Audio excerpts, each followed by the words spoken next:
Okay, so first off, Indian friends, I apologise. I'm in the wrong. I haven't watched a lot of Indian cinema, mostly stuff like RRR, which is a hoot, because it's been drilled into me through the media, the Western media particularly, that Indian cinema is really like upbeat, joyful, lots of musical numbers, just an all around wholesome, fun, good time. Which is not a great vibe for horror. So I don't tend to watch that much Indian cinema. I lived under the impression that Indian cinema is like mostly genre slashes, like action comedies or drama romances. So it never came to mind when I thought about horror cinema. It's probably also aided by the fact that I have worked in science labs and IT, surrounded by Indian colleagues who have always been just like the kindest and warmest people to me. So I was just like, oh, wholesome. Like Indian cinema is like a fun, wholesome time. Little did I know that there was a absolute diamond of a horror fantasy just being criminally overlooked by the Western world. Tumbad is fucking awesome. Like straight up, if you told me Guillermo del Toro had a hand in making this, I wouldn't blink an eye. I'd be like, yep, that's about right. That's the level of cinematic proficiency I'm talking about here. It's dark, it's creepy, it's fucking tragic, and that's everything I love in my horror films. I shouldn't, when you think about it, I shouldn't be surprised. Like, India is tough as fuck. India is the birthplace of a bunch of hardcore shit. The Sikh warriors like Baba Deep Singh Ji. If you don't know who that dude is, Google him. Fucking crazy historical figure and warrior. They brought us Bloodywood and Sidhu Moosewala, who are both like fucking hard as a coffin nail. Even in MMA, like one of the staunchest MMA walkouts I've ever seen was by the Punjabi puncher himself, Arjun Singh Bulla. He comes out in like this fucking armor with this big like Garda mace. It's just real tough guy shit. So I don't know why I'm so surprised that Indian cinema is so fucking good at making horror. Like it's crazy. I guess it's just because I'm not exposed to it over here in Australia. So that being said, any Indian horror fans watching, let me know what I should check out. I'm talking serious horror. I'm not talking like horror comedies. I'm talking dark, serious horror. Like I've got Animal on my list because I've heard it's really good. It's like 4 hours long, so I'm like building up to it. But if you know some good Indian horror, fucking throw it at me. Like I want to get my feet wet. Like let's go. I'm talking the stuff that aunties would hate me watching. Like that's the level I'm talking. Let's fucking go. Indian horror for the win. Welcome to Spooky Nights.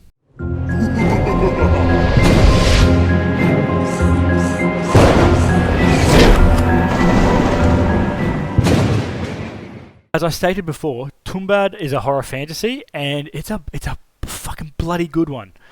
Starting in 1918, it follows the life of Vinayak through 3 chapters.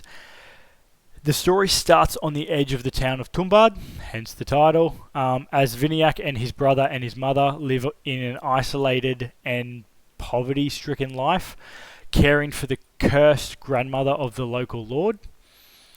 Vinayak's mother is the lord's mistress, and she's promised wealth for looking after his more, like, sexual desires, basically. The town of Tumbad now has a history of worshipping, like, the darker side of Indian deities, and it is said that the Lord of Tumbad has been granted an immense hidden treasure due to his dedication to these dark deities. Then, as tragedy strikes the family, Vinayak hatches a plan to get the grandmother to give up the treasure's whereabouts, and we get to watch a 100-minute epic about how all that glitters is not gold and why greed is bad, okay? Check out the trailer. It's awesome. पूर्ति की देवी और ये पृथ्वी देवी की कोख है। जब ब्रह्मांड की शुरुआत हुई तो देवी ने इसी कोख से 16 करोड़ देवी देवताओं को जन्म दिया। पर देवी को सबसे ज्यादा प्यार था अपनी पहली संतान से, अस्तर से, कई युग बीत गए। हस्तर अपनी माँ की कोख में सोता रहा और एक दिन हमारे ही पूर्वजों ने उसे याद किया और उसके नाम का मंदिर बना दिया। पर हमने उसे जगाया ही क्यों? क्योंकि हस्तर का शाप हमारे लिए वरदान है।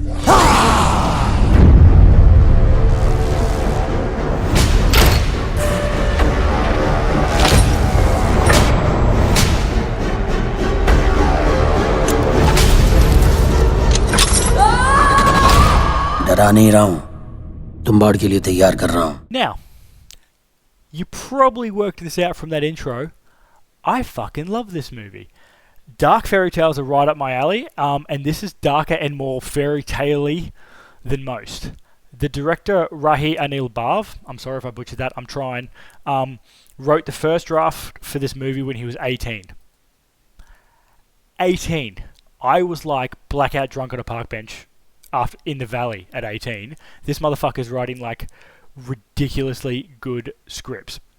Talk about a prodigy. Like, almost every shot in this movie could be an art piece, and that is unsurprising because I found out that Rahi wrote a 700-page storyboard to go along with this film. That's crazy. Like, it's no wonder the cinematography and sound design in this film are both like fucking god tier.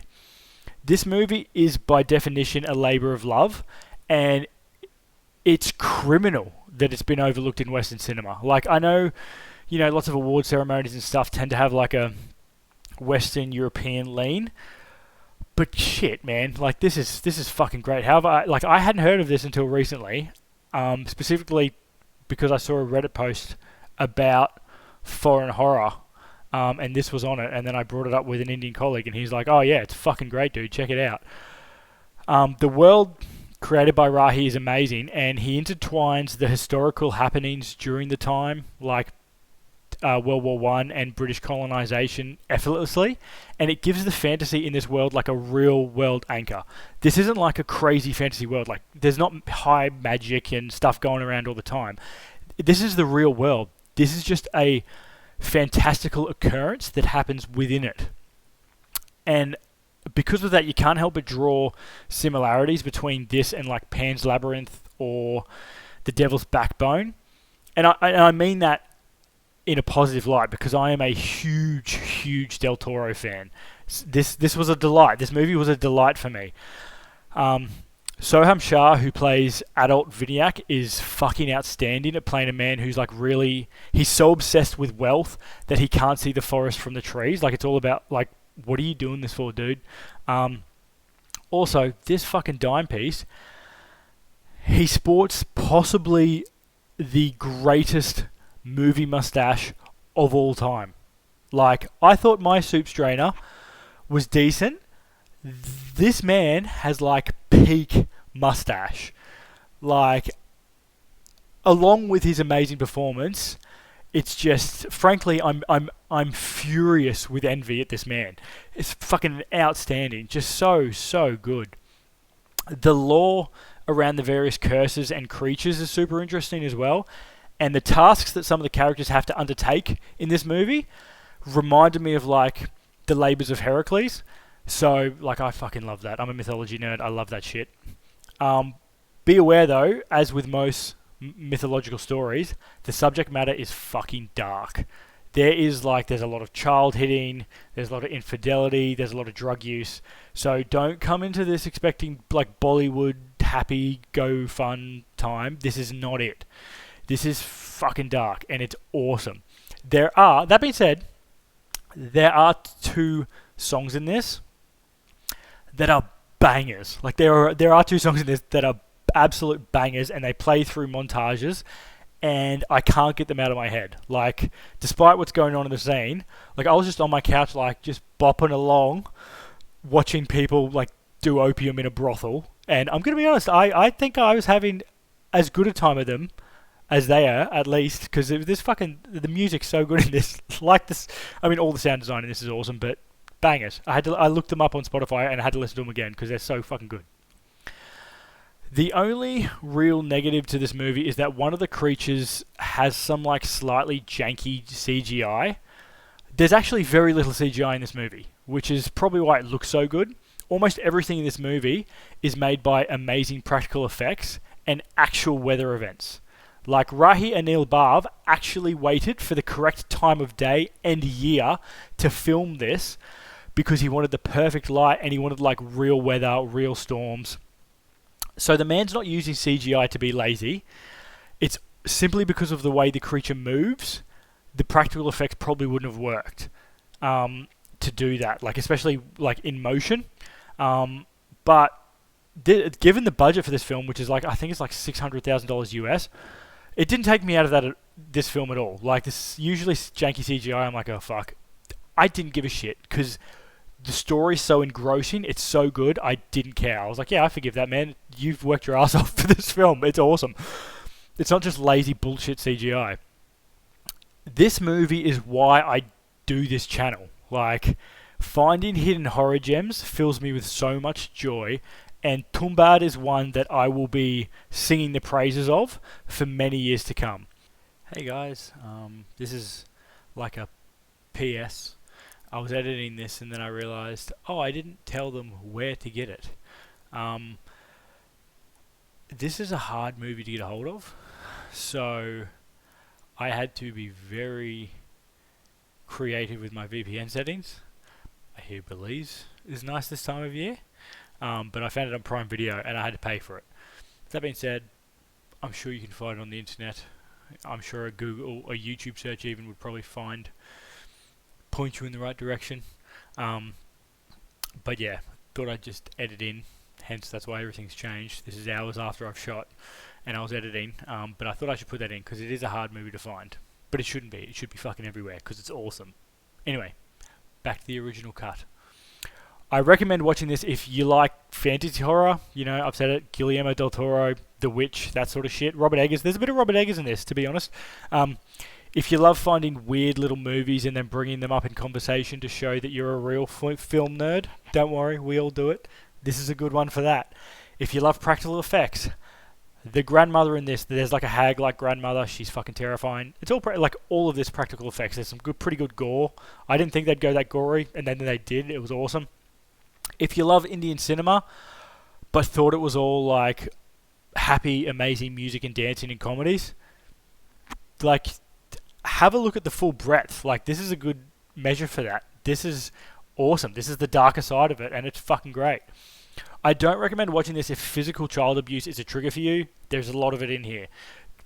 Due to the times, like, you know, 1918, pretty much everyone was fucking getting hit back then, unfortunately.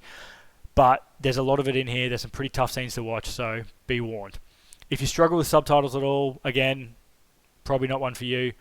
If you can't take any bad CGI, like if you've got a very low tolerance for bad CGI, stay away from this one. Once again, it's not because of laziness. The team on this worked their fucking asses off, but I get it. If you have seen this movie and you know some like less talked about horror movies from countries that aren't already considered horror powerhouses, you know, like Japan, Korea, US, let me know in the comments because I want to explore that shit. Like, I love this movie. I really did. I'm really hoping that Del Toro does another season of Cabinet of Curiosities and lets Rahi Anil Barve do an episode, because that seems like a match made in like horror fantasy heaven to me.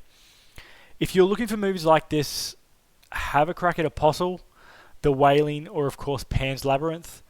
They all have really captivating fantasy elements in them, and they're all really good. As always, thanks for watching, and I hope to see you next week for another review. Peace.